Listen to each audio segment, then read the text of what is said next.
আজকে এখানে এসেছি তার কারণ আমরা অবিলম্বে বাংলাদেশে যে আমেরিকার সাথে যে বাণিজ্য চুক্তি করেছে সেই চুক্তি বাতিলের দাবি জানাতেই আমরা এখানে এসেছি। আপনারা জানেন যে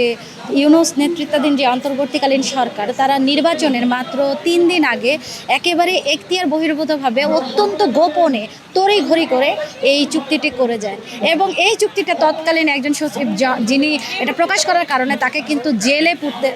পুরেছিল। এবং আমরা যখন এই চুক্তিটা হাতে পেলাম বা পড়লাম আমরা দেখলাম যে এই চুক্তিটা একটা সর্বনাশা গোলামি চুক্তি এবং এই চুক্তির প্রতিটা ছত্রে ছত্রে দাসত্বের কথা এবং এই চুক্তিটার মানে মধ্যে এটা কোনো বাণিজ্য চুক্তি বলা যাবে, এটা টোটালি এক পেশে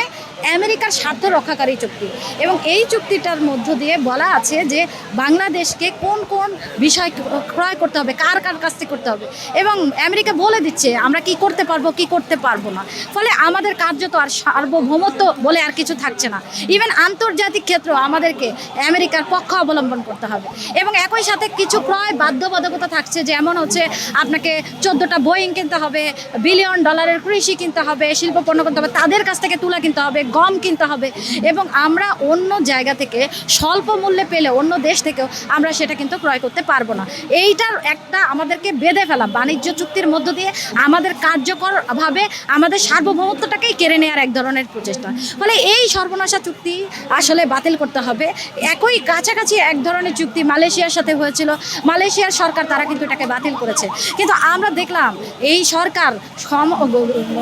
তারা আসীন হওয়ার পরেও তারা এখনও পর্যন্ত এই চুক্তি বাতিলের বিষয়ে কোনো কথা বলছে না। আমরা কিন্তু রাজপথে এই চুক্তি প্রকাশ হওয়ার পর থেকে রাজপথে আছি এবং বিভিন্ন লড়াই সংগ্রাম পালন করছি। আমরা তাই আজকে এই সংসদ অভিমুখে বিক্ষোভ মিছিল নিয়ে এখানে এসে সমবেত হয়েছি এবং আমাদের একটা টিম ইতিমধ্যে স্পিকার বরাবর আমরা স্মারকলিপি প্রদান করেছি এবং আমরা পরিষ্কার করে এটা বলতে চাই 9 মের মধ্যে অবিলম্বে এই চুক্তিটা বাতিল করতে হবে এবং এই চুক্তি যদি বাতিল না করে তাহলে বাংলাদেশের যে বামপন্থী শক্তি, বাংলাদেশের দেশপ্রেমিক যারা মানুষ আছেন, যারা ন্যূনতমভাবে বাংলাদেশকে কারো